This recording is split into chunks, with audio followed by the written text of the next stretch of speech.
Ang programang ito ay rated SPG. Striktong patnubay at gabay ng magulang ang kailangan. Maaaring may masiselang tema, lengguwahe, karahasan, sexual, horror o droga na hindi angkop sa mga bata. Maligayang pagbabalik muli at welcome back dito sa aking munting channel. Narito na nga ang ating patuloy na pakaabangan mamaya sa abot kamay na pangarap.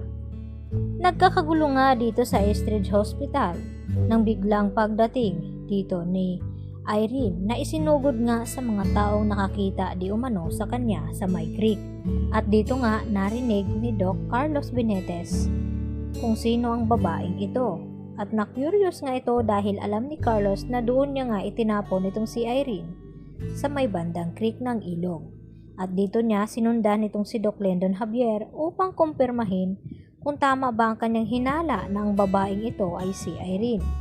At nang makapasok na nga sila dito sa ICU ay laking gulat dito ni Carlos nang makita niya itong si Irene na hindi pala ito natuluyan at buhay pa nga ito.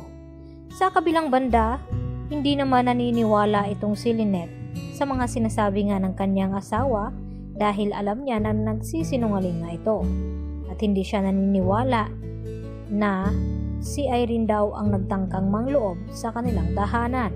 Lalo pa ngayon na makikilala na nga ni Lynette ang kaibigan dito ni Irene na kanyang best friend. At dito na rin kaya masasabi ni Joyce dito kay Lynette na niluloko siya dito ni Carlos.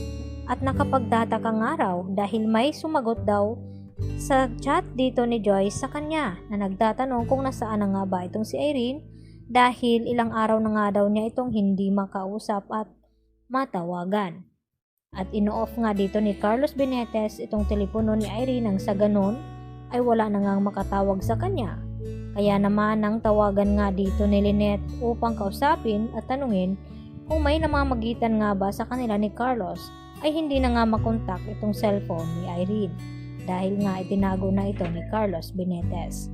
Samantala, dumating naman itong si RJ dito sa Apex Hospital at dito nga nalaman niya dito kay Annalyn ang tungkol dito sa ex nga ni Carlos at hindi na nga nila kilala masyado. Subalit narinig ni RJ ang pinag-usapan dito ni Harry at Annalyn na hinahanap niya nga raw itong si Irene dahil naka-schedule nga raw ito na magpa-photoshoot.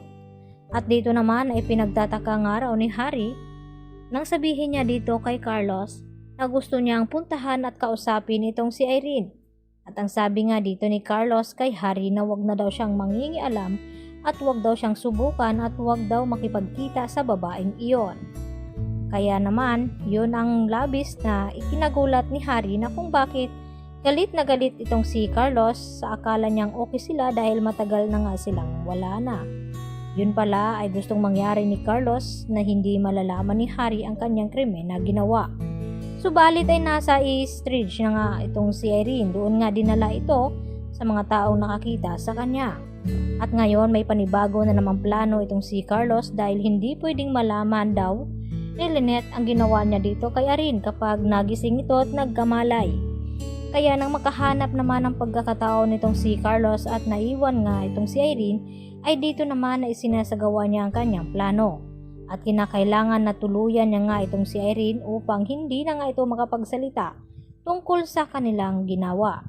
At tungkol sa kanyang sekreto, nakasal pa rin pala itong si Carlos dito kay Irene doon sa US.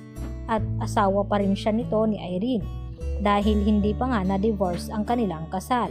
At yun nga ang gustong sabihin ni Irene kaya nagalit ng husto itong si Carlos kaya nakagawa siya ng hindi maganda dito sa dati niyang asawa sa takot na baka kamumuhian siya dito ni Lynette at itatakwil nito. At ngayon nga palapit na matutuklasan ni Lynette ang buong katotohanan tungkol sa lalaking kanyang pinakasal na hindi pala ito totoo. Yan naman ang ating pakatutukan at aabangan mga kapuso dahil mas titindi pa ang mga kaganapan na ating papanoorin. Yan lang po at marami pong salamat sa inyong pananatiling panonood dito sa aking munting channel at huwag niyo po sanang kalimutan i-like at i-subscribe ang channel na ito. Hanggang sa muli, bye-bye!